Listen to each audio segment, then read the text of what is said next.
bonjour à tous, bienvenue au webinaire des chambres d'agriculture de Bretagne. On se retrouve aujourd'hui autour d'une thématique autour de l'énergie, donc autour du thème de la vocation alimentaire et énergétique de l'agriculture, complémentarité ou concurrence.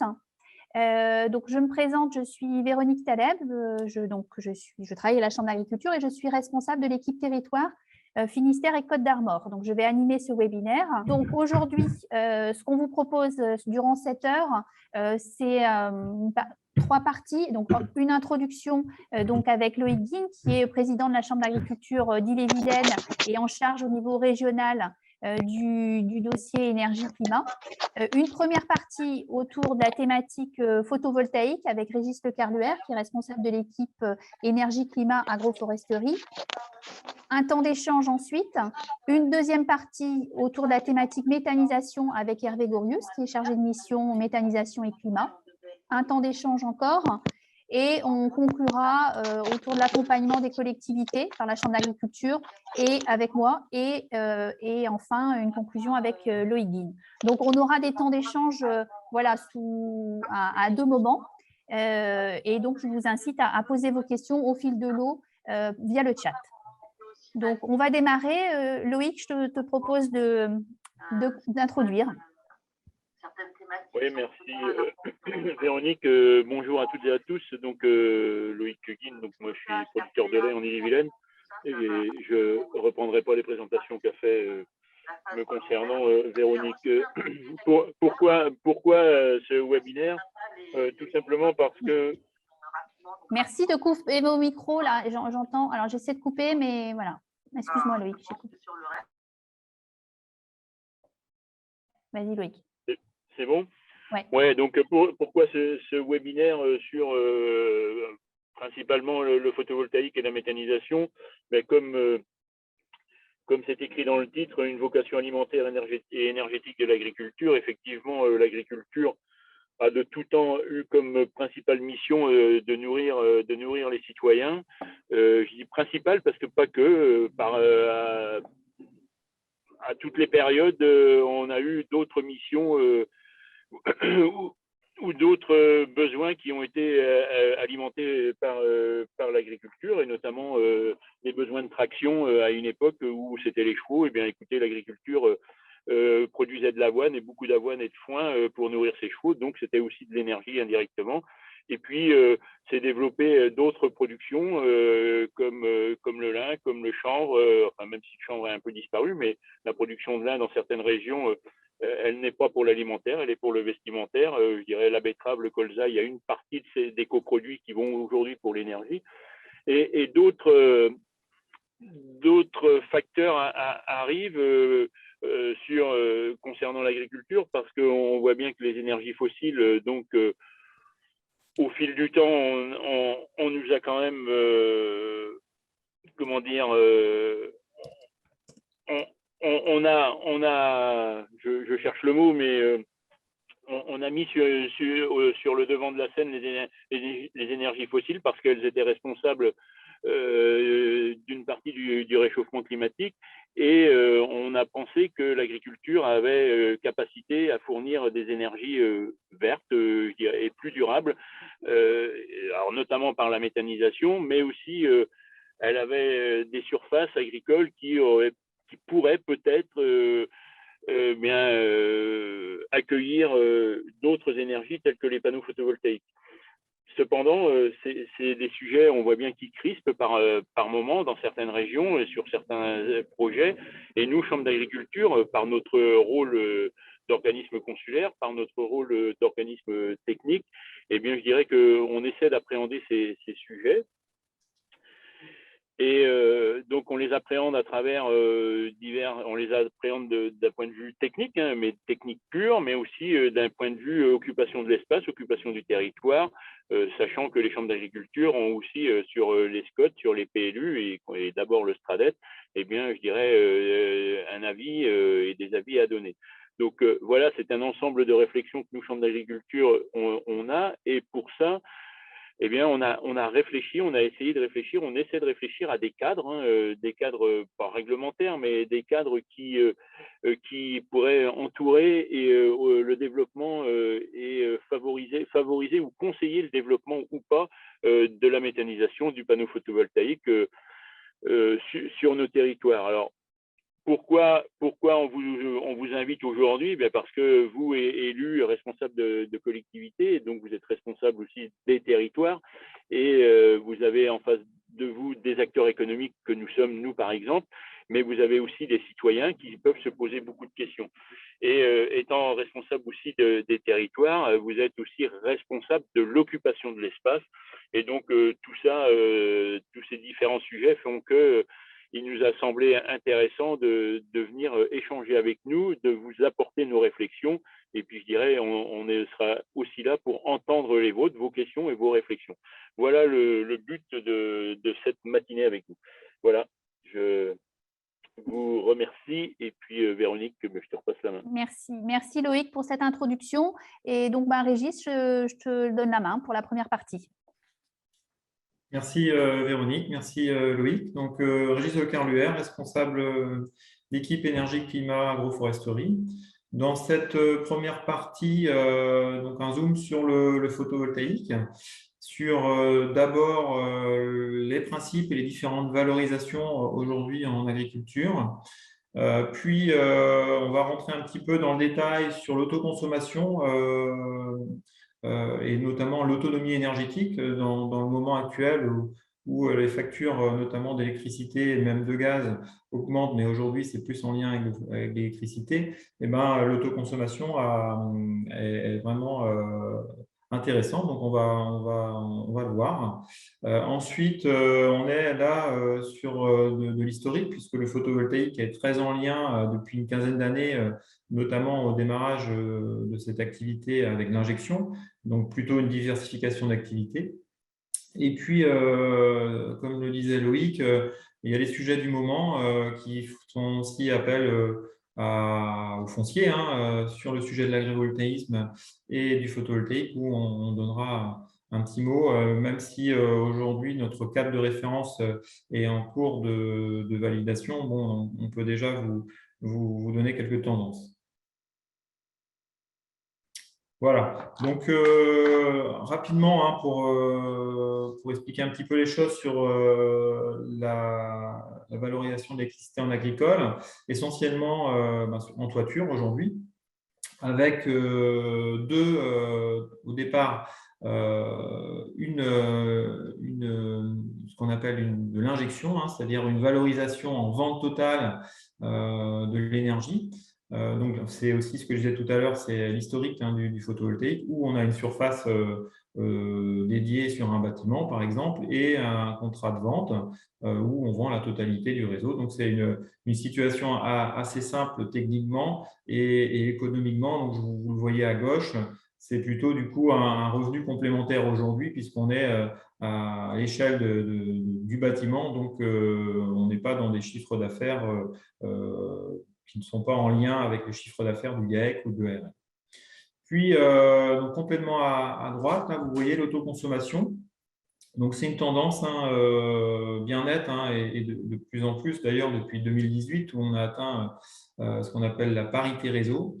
Donc, cette tendance-là, elle est liée surtout à une recherche d'autonomie énergétique, à une baisse de la facture. Donc, on a la vente totale, l'injection, l'autoconsommation à droite, et au milieu, en fait, se situe une solution qui est un petit peu entre les deux, qui s'appelle l'autoconsommation avec vente de surplus, qui permet à la fois effectivement d'autoconsommer, donc à la fois d'avoir de l'autonomie, et de l'autre côté, un revenu complémentaire. Donc, l'autoconsommation, donc pour préciser les choses là-dessus, donc on est, ce que je disais tout à l'heure, en 2018, où on a atteint la parité réseau, c'est-à-dire, vous voyez la courbe en rouge, là, un prix du kilowattheure acheté sur le réseau avec les fournisseurs historiques, égal au prix de revient du photovoltaïque, du kilowattheure en photovoltaïque. Depuis Ces courbes, elles se sont croisées. Le prix de l'électricité au niveau des factures continue d'augmenter et le prix de revient du photovoltaïque continue de baisser. Même si effectivement, on a vu une tendance assez, plutôt stagnative hein, sur le coût du photovoltaïque en 2021, lié, comme vous le savez tous, à l'effet Covid et aux prix d'installation qui n'ont pas baissé comme elles l'auraient dû. Mais de toute façon, voilà, ces deux courbes se croisent, hein. On est quand même sur une tendance du photovoltaïque qui, dans les années à venir, devrait être à la baisse. Tout ça, en fait, pourquoi les agriculteurs s'intéressent à l'autoconsommation? D'abord, je le rappelle, pour baisser la facture énergétique, hein. Mais pour baisser la facture énergétique, il n'y a pas forcément que l'investissement, donc on le rappelle notamment il y a aussi l'analyse de l'optimisation des contrats qui peut se faire, l'analyse des postes d'économie d'énergie et le photovoltaïque est là en troisième lieu pour gagner en autonomie. Avec des indicateurs assez importants quand même, c'est que dans un projet, en fait, il faut valoriser un maximum de la production installée sur le site. Donc, c'est ce qu'on appelle le taux d'autoconsommation qui doit être le plus proche possible de 100%. Donc ça, pour avoir un gain de rentabilité. On imagine bien que si on a surdimensionné une installation en autoconsommation totale et si on est à un taux de valorisation de seulement 50%, c'est-à-dire qu'on a surinvesti, donc on n'arrive pas à avoir un coût du kilowattheure compétitif. Et puis en parallèle, sur ce sujet-là, un autre indicateur important, c'est le taux d'autoproduction. C'est en quelque sorte d'autonomie lorsque une centrale d'autoconsommation arrive à la ferme. Et on arrive aujourd'hui, selon les cas, à quand même une autonomie entre 20 et 45%, une autonomie sur la facture, hein, entre 20 et 45%, selon les configurations, en autoconsommation totale, en toiture, en tracker. Et aujourd'hui, on arrive à aller chercher du 45% par la vente en surplus. J'expliquerai juste après et pourquoi. Pourquoi la vente en surplus permet finalement d'aller chercher aussi une réelle autonomie. Voilà, donc vous imaginez bien que l'autoconsommation photovoltaïque, c'est pas si simple en autoconsommation totale, parce que vous avez juste en dessous là un profil de consommation d'un élevage en rouge, donc un profil qui n'est pas régulier, donc ça c'est sur une journée, mais il est aussi différent en fonction des périodes, des saisons. Et puis en face, en fait, vous avez une centrale photovoltaïque en bleu, en fait, qui est raccordée en autoconsommation totale et qui permet finalement d'alimenter une partie de ces circuits de consommation. Et ce qu'on voit là, c'est que c'est un fonctionnement pas optimal, mais correct, puisque vous regardez juste en haut à droite, on est à ce qu'on appelle à un 30%, à un 30,11% d'énergie autogérée. C'est-à-dire que sur cette journée-là, il y a une autonomie de 30%. Ça veut dire que de l'autre côté, l'agriculteur doit quand même aller chercher de l'énergie qui vient du réseau à 70%. Donc cette énergie du réseau, elle est là, elle est un petit peu comme elle est un petit peu, on peut l'imaginer aussi comme une batterie finalement qui vient alimenter à un tarif quand même assez intéressant, puisque si on parle batterie réseau, le coût de stockage aujourd'hui est très élevé et le réseau est compétitif. Donc le réseau est toujours intéressant par rapport à l'investissement de batterie.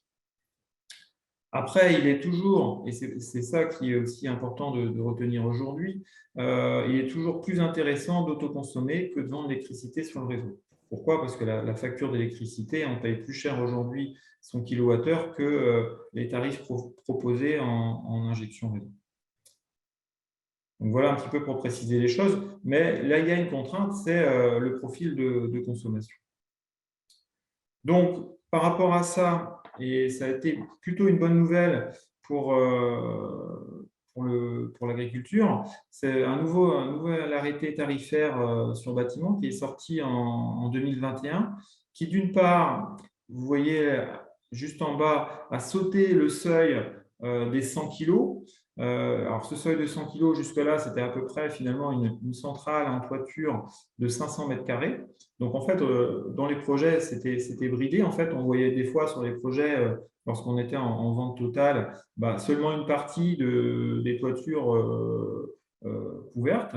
Donc, aujourd'hui, via ce nouvel arrêté, avec de la vente totale qui est à gauche, on ouvre finalement vers des surfaces plus importantes, plus intéressantes, jusqu'à du coup 2500 mètres carrés, voire 3000 si on fait les foisonnements de toiture, à un tarif, vous le voyez, c'est le tarif en fait qui est à 9,80, qui effectivement est moins élevé que l'électricité que les agriculteurs payent, mais qui est quand même intéressant par rapport à l'investissement de ce système de production.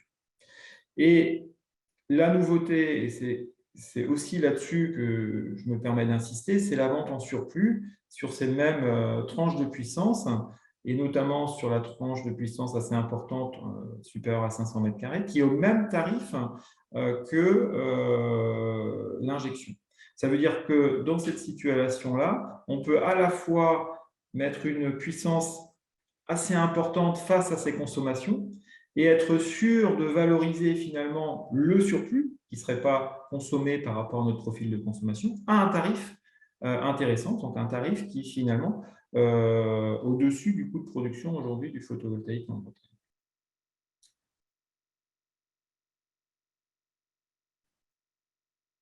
Voilà, donc quelques exemples aujourd'hui en lien avec ce nouvel arrêté tarifaire d'octobre sur des situations de projets agricoles,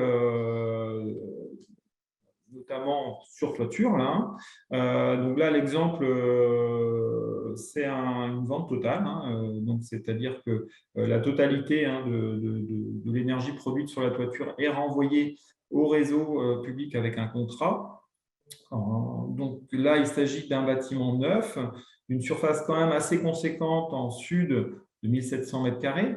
Donc c'est effectivement un investissement rentable, puisque, comme vous le voyez sur l'écran, on est sur 20 ans à un chiffre d'affaires proche de 600 000 € et une marge brute à 20 ans de 142 000, pardon, excusez-moi, une marge brute de 251 000 €, un chiffre d'affaires de 600 000 €. Donc, ça veut dire qu'on est sur une rentabilité quand même aux alentours de 9%. On va emprunter à 1%, on a une rentabilité de 9%. Donc, là, c'est des projets en fait qui vont se financer tout seuls et qui vont même pouvoir payer peut-être une partie, voire une grande partie du bâtiment neuf, à condition que le bâtiment ait une nécessité, bien sûr, pour l'agricole. Donc, ce qu'on peut voir à droite, là, en fait, c'est la marge brute arrêtée à telle année, c'est-à-dire c'est un cumul, si on est en 2038, par exemple, c'est un cumul de la marge brute du projet. Donc, par la suite, en fait, tous les agriculteurs n'ont pas un projet de bâtiment neuf de 1700 mètres carrés en toiture sud dans les cartons. Donc, on imagine bien. Donc, ce n'est pas l'essentiel. Mais l'essentiel, c'est souvent aussi des toitures qui sont existantes au sein de nos exploitations, qui ne sont pas forcément bien orientées. Donc, je vous présente ici du coup une simulation économique qui est réalisée sur une même puissance, une même surface, mais sur les deux toitures est et ouest. Effectivement, en productible, on est un petit peu en dessous. Plus, comme le bâtiment est existant, on a des charges liées à l'investissement de rénovation. Donc, on voit quand même que sur cette situation-là, c'est une situation rentable, c'est-à-dire que l'agriculteur, à l'issue de son contrat, à 20 ans, va avoir une marge brute de 140 000 € par rapport à un investissement de 225 000 € au départ. Donc, ça veut dire un taux de rentabilité de 5%. Au-delà de 4%, on estime que la rentabilité est là sur ces projets.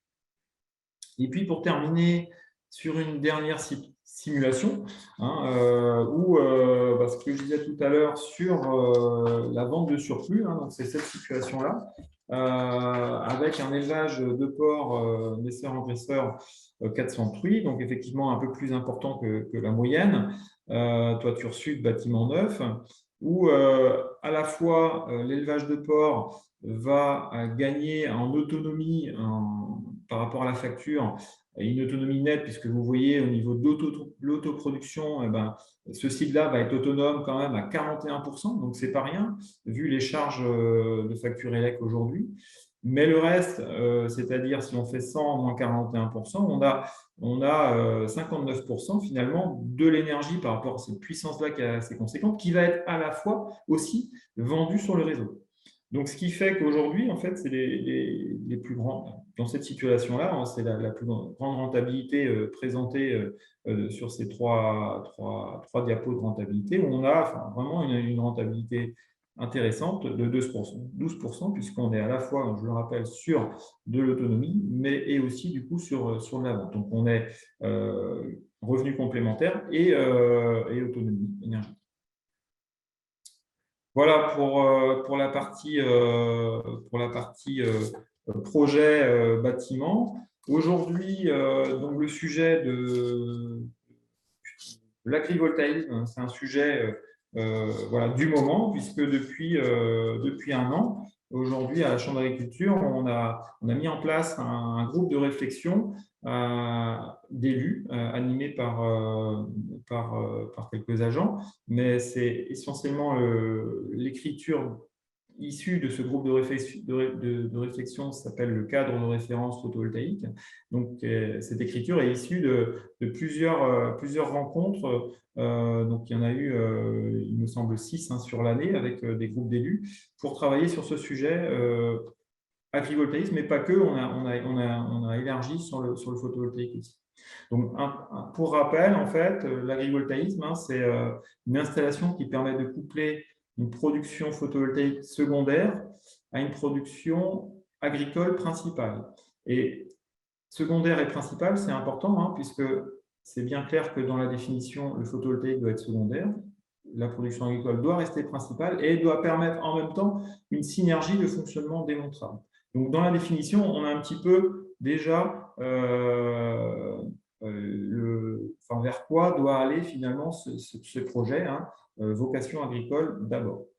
Donc, dans l'écriture du cadre de référence sur ce sujet-là, il y a eu beaucoup de questions de poser et pas forcément les réponses en face. C'est-à-dire que dans ces projets-là, l'installation photovoltaïque démontre-t-elle une nécessité pour l'exploitation agricole? Donc, par rapport au projet qu'on a vu passer, on peut se poser la question, hein, notamment en termes de projets de surface et densité. On a vu beaucoup de projets présentés sur des projets de 16 à 20 hectares sur des parcours volailles, notamment pour l'exemple, où finalement l'activité agricole n'avait pas besoin de ces 16 hectares pour y gagner. Donc, par rapport notamment au nombre de volailles.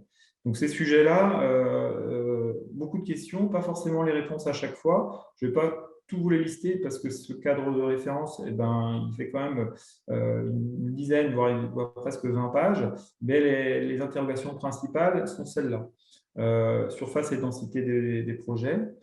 Aussi, le projet démontre-t-il une viabilité économique indépendante de l'activité photovoltaïque? Donc, c'est difficile d'appréhender ça parce qu'on pourrait se dire qu'aujourd'hui, un agriculteur pourrait être tenté de démarrer un projet agrivoltaïque avec son activité agricole. Mais pourquoi finalement, demain, dans 3 ans, il va se dire que finalement, le photovoltaïque lui convainc mieux que l'agricole au niveau économique et puis lâcher finalement l'activité agricole. Donc, finalement, le projet d'agrivoltaïsme va se transformer tout simplement en centrale au sol à l'issue des 3 ans. Donc, ces questions-là, on n'a pas forcément de réponse. De même, pour le suivi de l'activité agricole, hein, qui est-ce qui le fait? Est-ce qu'il y a un cadre derrière pour suivre cette activité? On a des questions sur les retours financiers liés à l'énergie. Donc, on a souvent vu que c'était plutôt des locations et les agriculteurs n'étaient pas impliqués au niveau actionnaire, hein, dans les projets. Voilà. Et pour info, en fait, aujourd'hui, dans le plan d'action national qui est sorti en novembre de Barbara Pompili, sur les 10 mesures, hein, pour développer le photovoltaïque, l'agrivoltaïsme n'y est pas présent, en tout cas pour l'instant. Pour terminer, donc sur les centrales au sol. Donc, courant 2022, devrait sortir un nouvel arrêté qui s'appelle un arrêté inférieur à 500 kg pour des projets au sol, sur terrain dégradé, présentant des enjeux limités en termes de biodiversité. Donc 500 mètres carrés, pour préciser, c'est 2500 mètres carrés de modules, soit à peu près, hein, si on fait un ratio de densité de 50%, une emprise de 1,5 hectare. Donc ça, c'est dans le plan d'action justement national que j'ai cité juste avant. On rappelle en fait la position de la Chambre hein, sur, en tout cas aujourd'hui, et tel qu'il est écrit aussi dans notre cas de référence, le photovoltaïque au sol, en fait, il doit y avoir une priorité aujourd'hui sur le bâtiment, en tout cas c'est le positionnement de la Chambre, ou sur des terrains artificialisés ou parcelles polluées inaptes à l'agriculture. Donc, lorsque cet arrêté sortira, donc il y aura aussi peut-être bon nombre de projets et la position de la Chambre par rapport au photovoltaïque au sol, elle sera bien décrite dans le cadre de référence photovoltaïque qui, du coup, vous serait communiqué dans les mois prochains. Voilà, donc beaucoup de sujets assez vastes sur le photovoltaïque.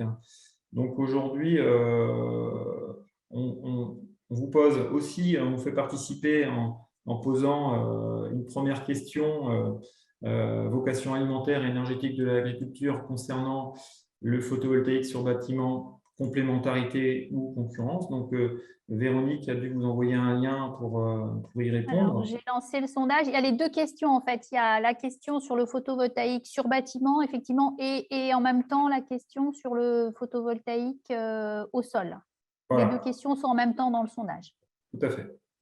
Donc, on vous propose effectivement d'y répondre. On vous laisse 1 ou 2 minutes pour y répondre. Et puis, il n'y a pas beaucoup de questions dans le chat. Donc, si vous avez des questions, n'hésitez pas aussi à nous en faire part.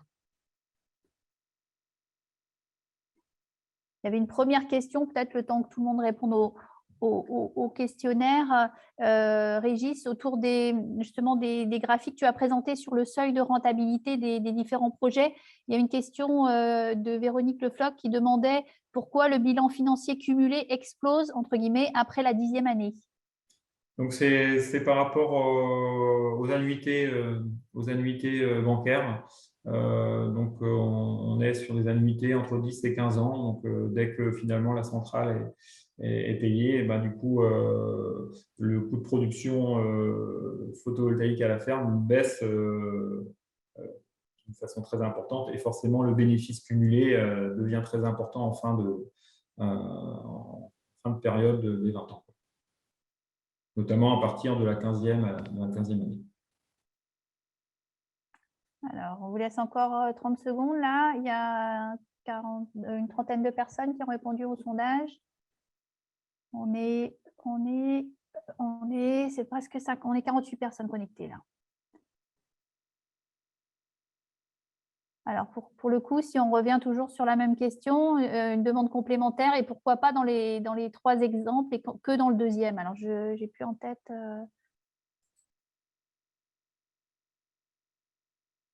Dans les 3 exemples que tu as présentés, a priori, ça ressortait plus dans le deuxième, peut-être, Régis? Tout à fait. Excusez-moi, oui. Véronique Lefloc, bonjour. Oui, dans le deuxième, celui où on a la toiture est-ouest, bâtiment existant, on voit une explosion nette. Est-ce à dire que c'est bien plus rentable pour ces bâtiments existants? C'est aussi de l'injection totale. Et celui d'avant était en injection totale, c'était moins marqué pour un bâtiment neuf. Oui, oui, c'est normal, on n'a pas la totalité du bâtiment. Dans l'un des cas, on a le bâtiment aussi à amortir. Voilà, c'est ça. Donc, en fait, dans le cadre de bâtiments neufs, en fait, il n'y a pas du tout l'investissement est seulement lié au photovoltaïque, à l'installation photovoltaïque. Et ici, on a pris en compte en même temps la partie rénovation du bâtiment. Donc, c'est pour ça, en fait, que les premières années, en fait, ce qui reste à la fin est moins important. Une fois qu'on a payé après l'investissement, du coup, ça monte d'une manière exponentielle. Donc, la rentabilité, elle est quand même moins bonne.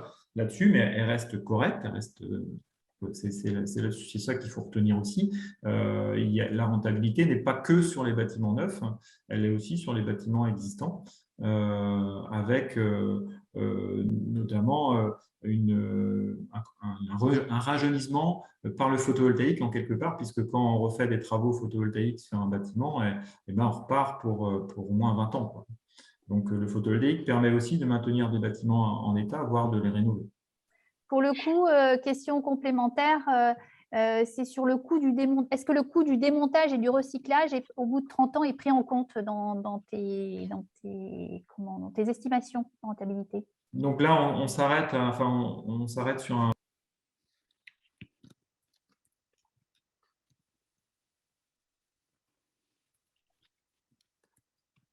Pardon. Pardon, ouais, attends.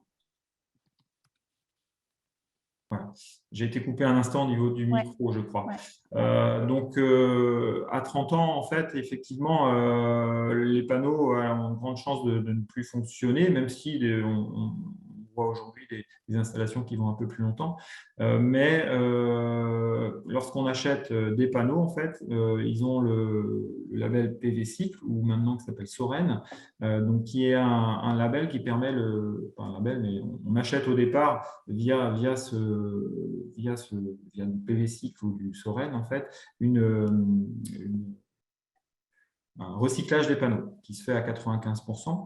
Dans ce recyclage-là, n'est pas pris en compte le démontage. Donc, effectivement, le démontage sera à la charge de l'agriculteur, mais par contre, le recyclage sera pris en compte par les services qui existent déjà aujourd'hui, puisqu'il y a des points de recyclage, il me semble, à Rennes, voire même à Plérin. Et au départ c'était que à Lyon.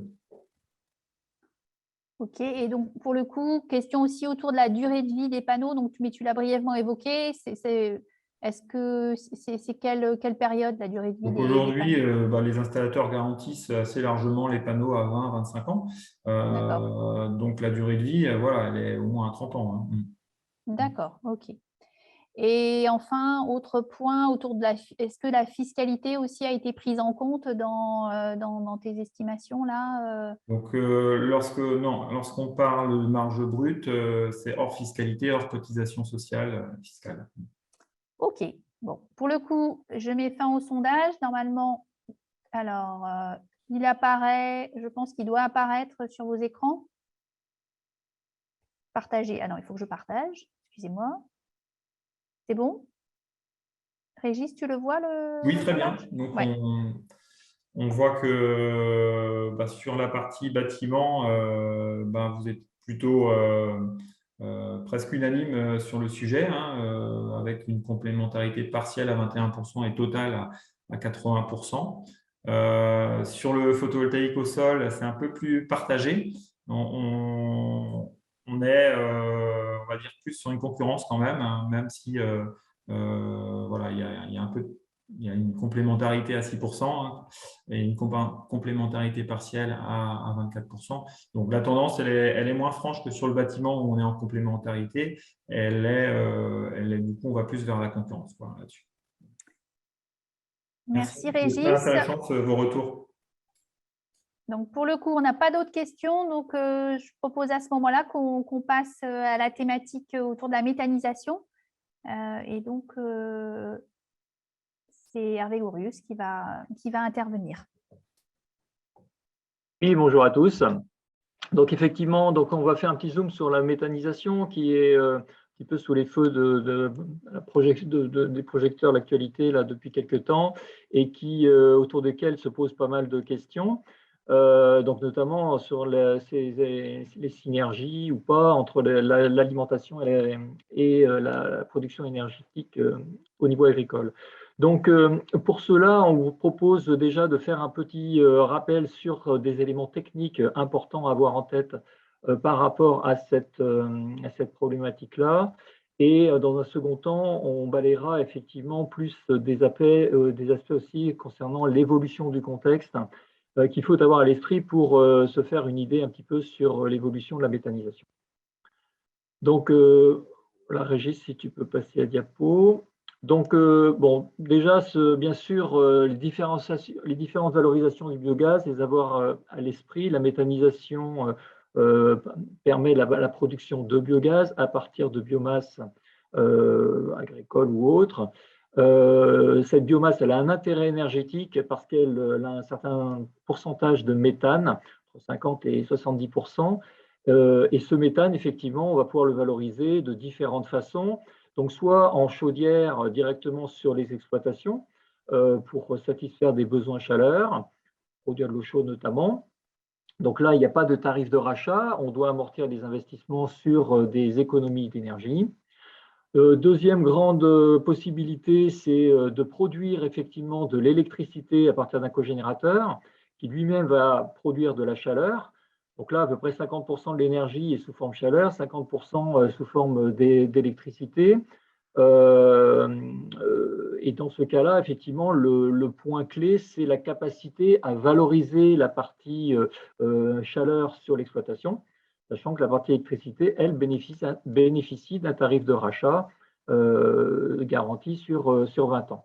Alors, bien sûr, aussi avec le cogénérateur, électricité, on peut aussi générer du froid pour les besoins de l'exploitation si c'est possible.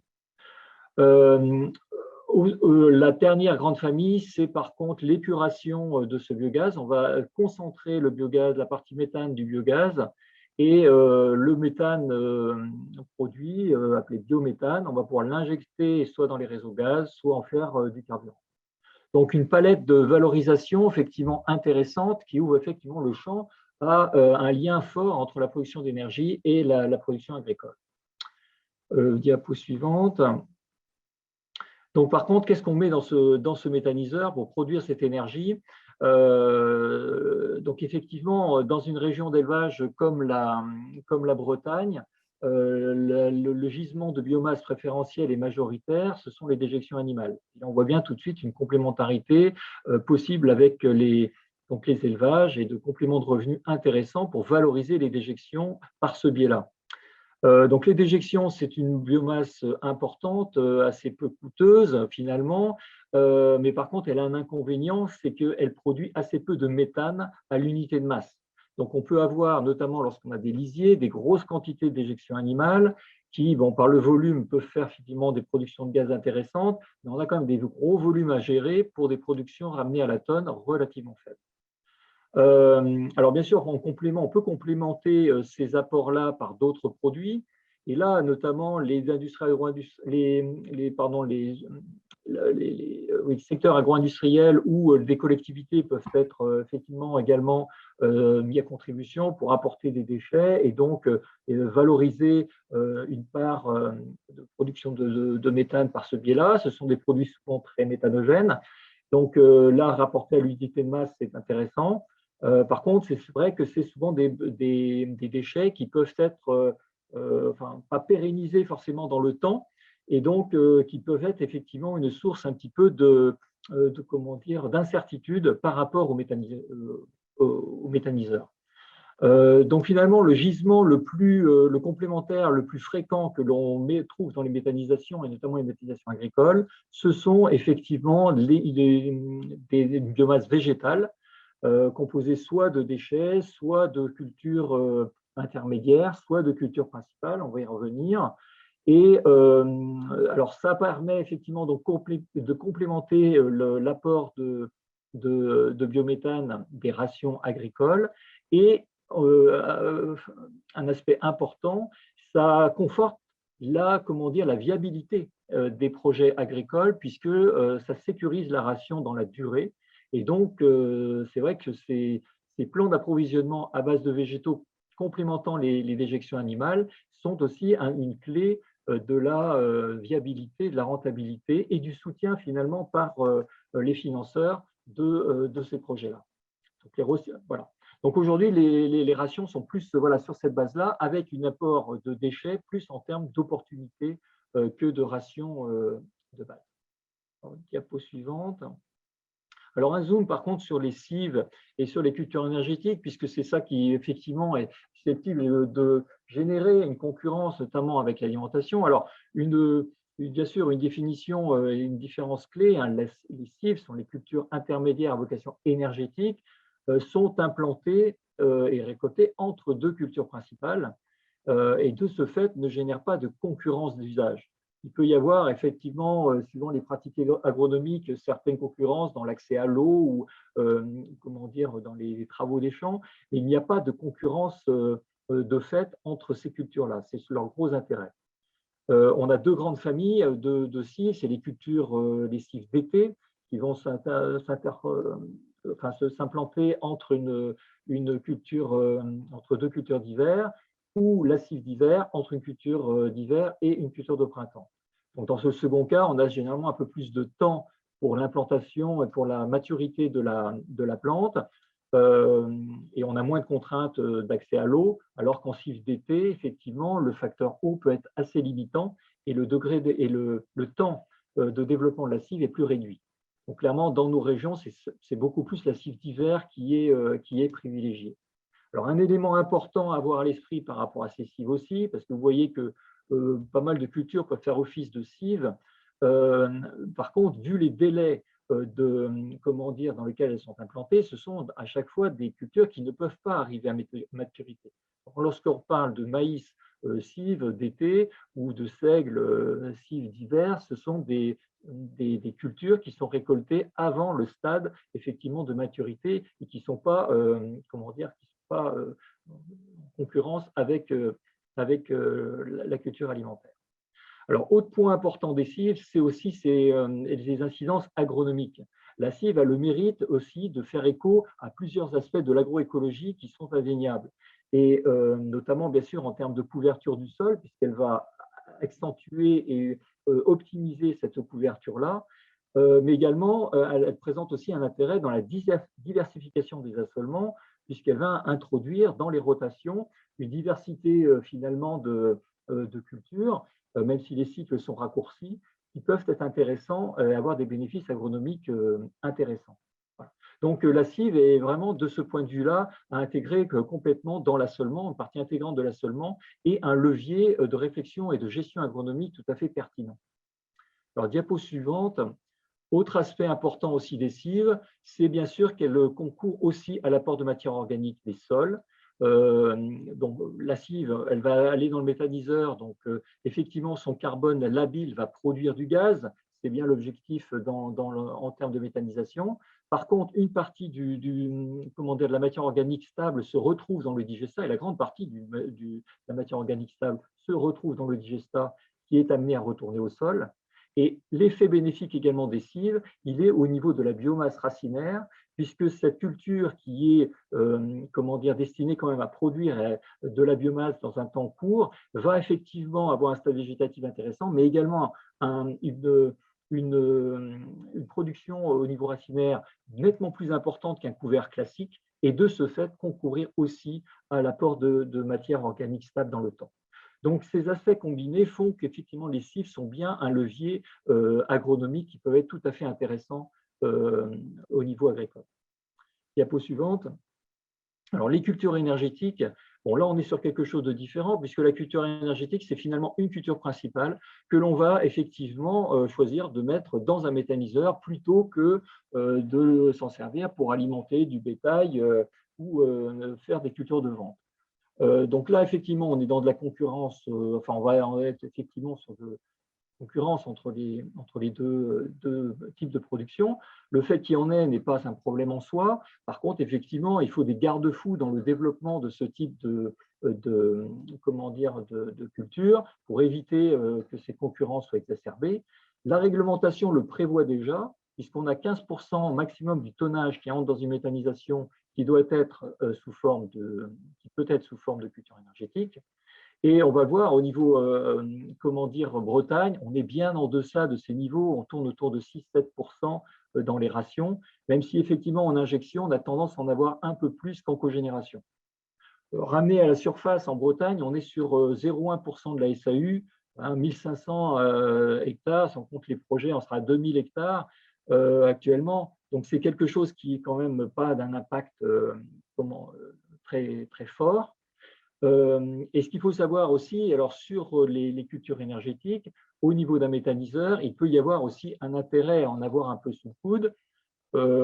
On rejoint aussi la question de la, comment dire, la sécurisation de l'approvisionnement. Contrairement à la cive, la culture énergétique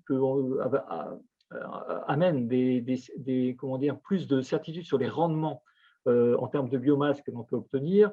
Donc, de ce fait, c'est un gisement qui sécurise quelque part la ration et qui peut donc conforter la viabilité de l'installation et donc la crédibilité du porteur de projet. Ça peut aussi avoir un intérêt également sur la biologie du méthaniseur, parce que voilà, les ensilages, notamment de maïs ensilage de maïs, ont une capacité aussi, un pouvoir tampon qui est tout à fait bénéfique pour la stabilité biologique du process et donc de ce fait, effectivement, peuvent être intéressants. Diapo suivante. Alors, lorsqu'on regarde effectivement les bilans par rapport à la méthanisation actuelle, bon, on a des méthanisations en Bretagne qui sont très majoritairement en gros, il y a à peu près 180 unités en fonctionnement, à peu près 140 à la ferme, donc très majoritairement à la ferme, avec comment dire, des gisements qui sont très majoritairement liés aux effluents, entre 60 et 70%. La part de végétaux représente à peu près 16% de l'ensemble.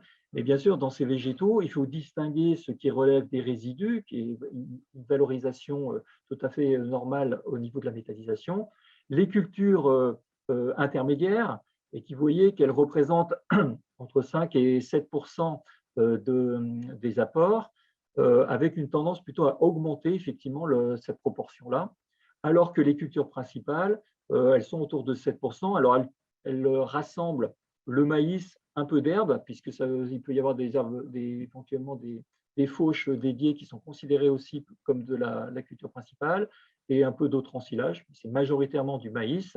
On a 6-7%, et la tendance est plutôt à la stabilité, voire la légère diminution là, sur une année, mais enfin, ce n'est pas significatif, plutôt une stabilité. Et c'est plutôt les cives qui semblent finalement voilà, un peu plus prendre le relais.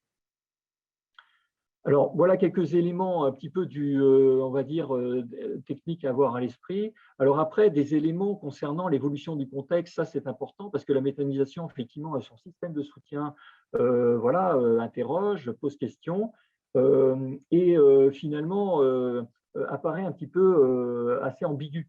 Ambigu, pourquoi? Parce que on a des objectifs très intéressants et très ambitieux concernant la méthanisation d'une façon générale. Pour rappel, voilà, l'objectif c'est en 2030 de produire 7 à 10% de la consommation de gaz naturel en France et en région d'ailleurs sous forme de biométhane. Donc c'est colossal, c'est multiplié par 5 voire 6 la situation actuelle. On a aussi associé à la méthanisation la volonté de valoriser les déchets, d'aider l'agriculture à évoluer vers l'agroécologie. On veut aussi développer le bio-GNV. Bon, donc tout ça, c'est effectivement, ça concourt à comment dire, crédibiliser l'intérêt du développement de la méthanisation.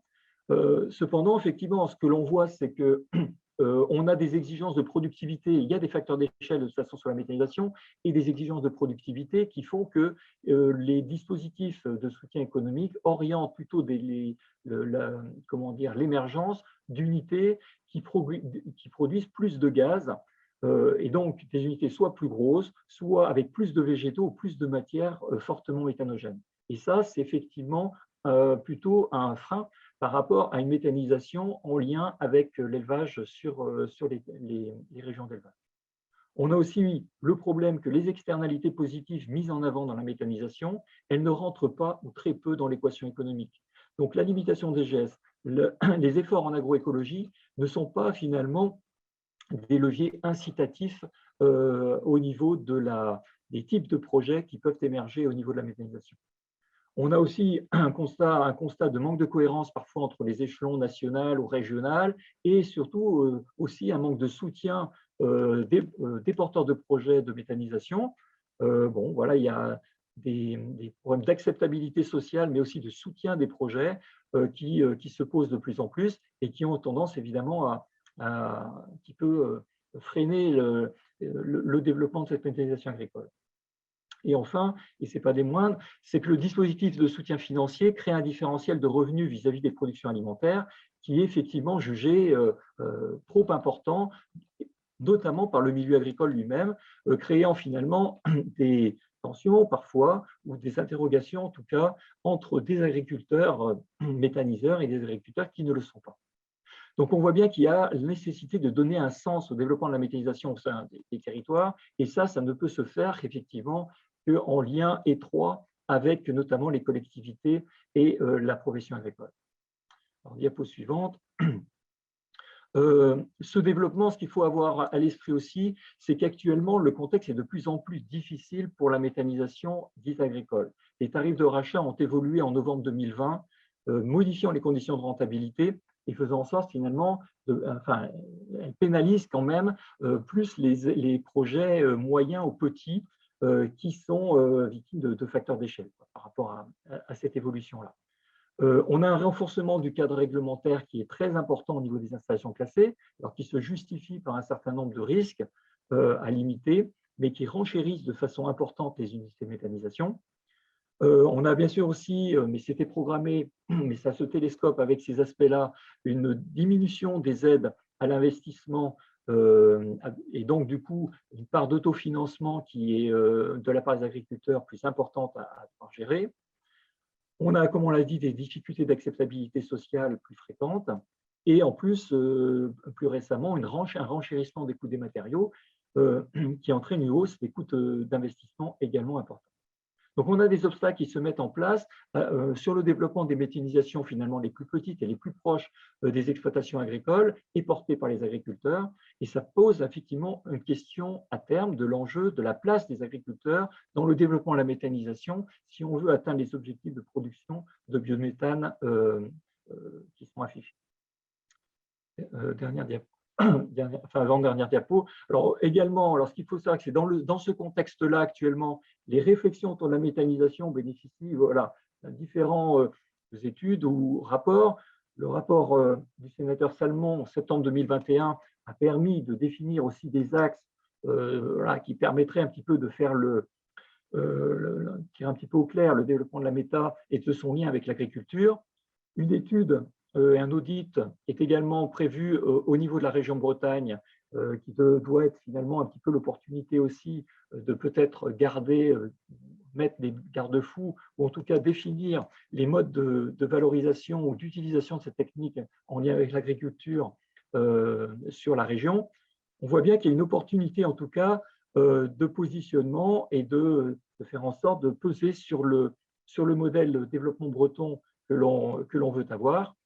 Et donc, c'est dans ce cadre-là que la profession agricole, je peux passer la dernière diapo, c'est dans ce cadre-là que la profession agricole, donc la Chambre d'agriculture de Bretagne en particulier, a travaillé comme ce photovoltaïque sur un cadre de référence méthanisation qui permet justement à la fois de rappeler les objectifs et comment dire, en quoi la méthanisation peut être une opportunité pour l'agriculture et une réponse à des enjeux sociétaux de transition associés, mais également qui permet de fixer un certain nombre de cadres dans la mise en place des projets de méthanisation, que ce soit sur le portage des projets. La profession souhaite que la maîtrise des capitaux reste aux agriculteurs. Bien sûr, sur des aspects de formation, il est vraiment important que la filière se professionnalise, que l'on n'oublie pas la bonne gestion aussi du digesta et donc le volet agronomique dans les projets, et bien sûr tous les aspects sécurité, que ce soit au niveau global ou au niveau environnemental. Donc tout ça est défini dans ce cadre-là qui doit, et à notre avis, doit permettre finalement de faciliter aussi la concertation avec les collectivités et le local, de manière effectivement à trouver les axes d'un modèle de développement de la méthanisation qui répondent à la fois aux intérêts de l'agriculture et des territoires. Donc voilà un petit peu la présentation. Je m'excuse, j'ai la voix qui… Je vais prendre le relais si tu veux pour poser le sondage et puis comme ça tu récupères ta voix, tu as peut-être de l'eau à côté. Voilà, donc on va vous proposer un sondage de la même façon que tout à l'heure, donc autour de la vocation alimentaire et énergétique de l'agriculture sur la méthanisation, donc complémentarité aux concurrences.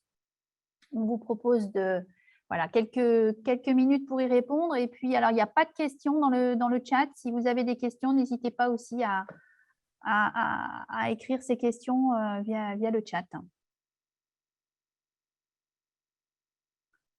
On attend une petite minute pour que vous ayez le temps de vous prononcer.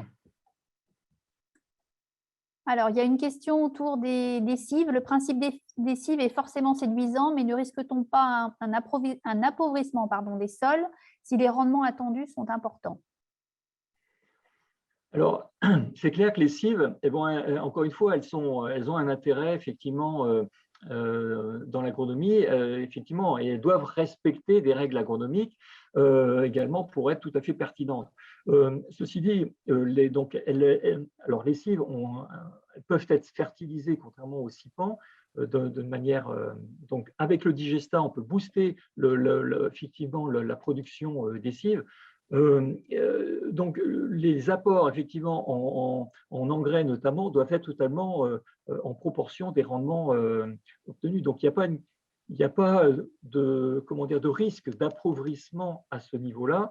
On parle aussi parfois d'appauvrissement au niveau de la matière organique. Comme on l'a vu, une cive bien gérée va plutôt avoir tendance à augmenter le taux de la matière organique. Donc, de ce point de vue-là, une bonne gestion des cives ne présente pas de risque à ce niveau-là.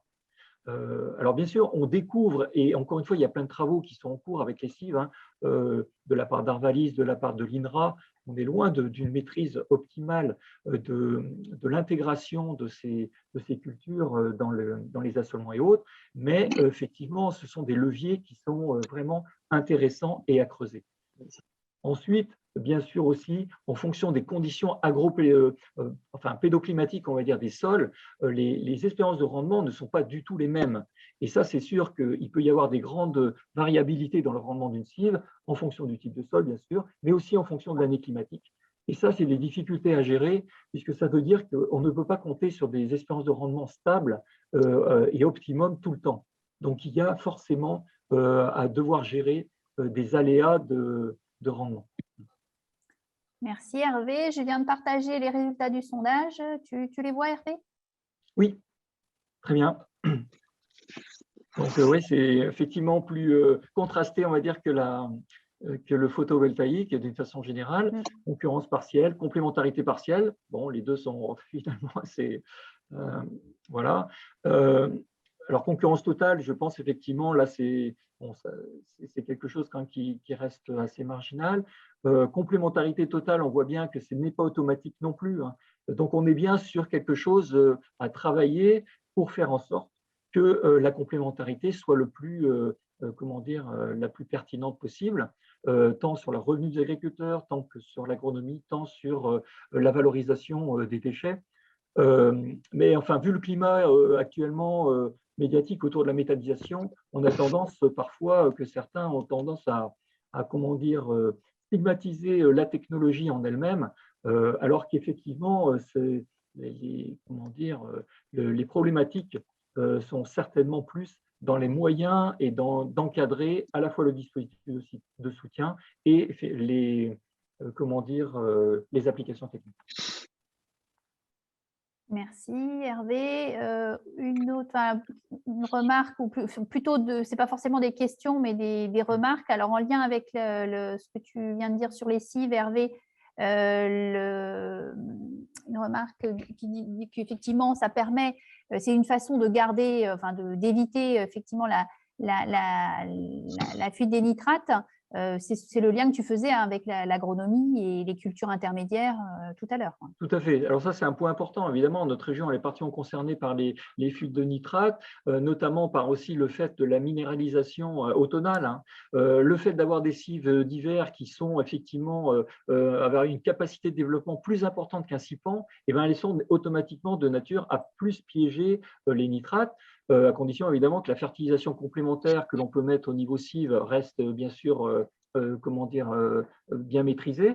Mais c'est effectivement un levier supplémentaire pour améliorer comment dire, le volet fuite de nitrate dans l'absolu. Et enfin, plus une remarque peut-être qu'une question, le message de la grande distribution, pas besoin d'augmenter les prix agricoles, les agriculteurs peuvent faire de la marge avec la méthanisation. Oui, alors ça c'est le genre effectivement de raccourci. Bon, déjà effectivement tous les agriculteurs ne font pas de la méta, et puis évidemment le but comment dire n'est pas de faire en sorte que que le revenu de l'énergie, de la vente d'énergie, soit une excuse finalement pour limiter celui des produits alimentaires. C'est évident que ce n'est pas du tout dans cette logique que la profession est et que le dispositif de soutien doit être fait. Et c'est effectivement les conjonctures actuelles au niveau des productions animales notamment, met le doigt sur le différentiel qu'il y a entre le soutien effectivement d'une production d'énergie qui sont finalement, grâce aux tarifs de rachat, planifiés sur des délais de 15 voire 20 ans, alors qu'en alimentaire, on voit bien qu'on est sujet à des crises, à des fluctuations de marché. On ne sait pas finalement dans 3 mois ou dans 6 mois à quelle hauteur pourront être valorisés les produits alimentaires. Ça, ce n'est pas acceptable évidemment pour l'ensemble des producteurs, enfin des agriculteurs. Et voilà, il n'y a pas de volonté effectivement de faire en sorte que la production énergétique soit un substitut à la production alimentaire. Il doit y avoir complémentarité entre les deux et justice au niveau du calage du dispositif de soutien dans les deux cas. Ok, merci Hervé. On va conclure le webinaire avec un certain nombre de points d'information sur l'accompagnement des collectivités que l'on fait auprès de vous. Voilà. Donc, pour vous informer, si ce n'est pas déjà le cas, on a lancé un site web à destination des collectivités, donc qui s'appelle agriculturecollectivité.bzh, et je vous ai mis le lien via le chat vers ce site. Donc, où vous retrouverez de l'information, du partage d'expérience, aussi des positions de la Chambre d'agriculture. Depuis quelques mois, il a été lancé, et une newsletter trimestrielle aussi qui vous est envoyée. Trimestriel, donc, évidemment tous les 3 mois, puisque c'est trimestriel, excusez-moi. Où de la même façon, on essaie de partager aussi l'actualité, qu'elle soit réglementaire, des témoignages, des partages d'expériences.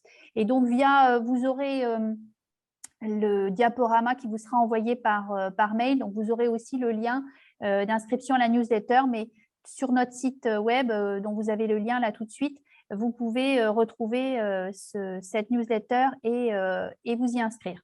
Et puis, en termes d'organisation, donc une organisation de proximité, pour vous rappeler donc, que vous pouvez contacter alors notamment les chargés d'animation territoriale qui sont en proximité sur les 20 territoires de projets que nous avons sur la région. Donc, vous avez également les différents contacts que vous pouvez retrouver sur notre site web et dont vous avez les liens là sur le diaporama. Voilà pour ces éléments-là. Pour vous rappeler aussi qu'on fait une série de 2 webinaires là sur le mois de janvier. Donc, le prochain est le 27 janvier. C'était une invitation commune. Donc, vous avez certains d'entre vous, et vous êtes assez nombreux à vous êtes inscrits au 2e webinaire. Donc, il y a toujours possibilité de s'y inscrire si vous le souhaitez, si vous ne l'avez pas fait. Donc, c'est la semaine prochaine autour de la thématique de l'accompagnement des agriculteurs en difficulté et du nouveau dispositif Réagir. Voilà pour ça. Je vous mets aussi dans le chat un lien vers un questionnaire de satisfaction. Si vous avez 1 ou 2 minutes pour y répondre, on sera content d'avoir aussi votre retour et de pouvoir faire évoluer voilà, ce format de webinaire, de voir si ça vous convient et de le faire évoluer. Et je vais laisser la parole à Loïc pour le mot de la fin, en vous remerciant de votre participation nombreuse ce matin. Loïc ? Oui, merci Véronique. Non, j'aurais juste à dire que à travers ces 2 présentations par Régis et puis Hervé, c'était de vous montrer aussi les compétences que nous avions et les réflexions que que l'on porte et à partir desquels on est là pour vous aider et vous éclairer. Donc, j'espère que ce matin, cette heure vous a éclairé sur vos propres interrogations et puis aussi sur des interrogations que vous pouvez avoir de la part de vos concitoyens. Voilà, c'est des sujets qui sont complètement ouverts, qui sont, je dirais, vivants, parce que vivants dans le sens où la réglementation évolue régulièrement. Régis vous en a fait part sur le photovoltaïque.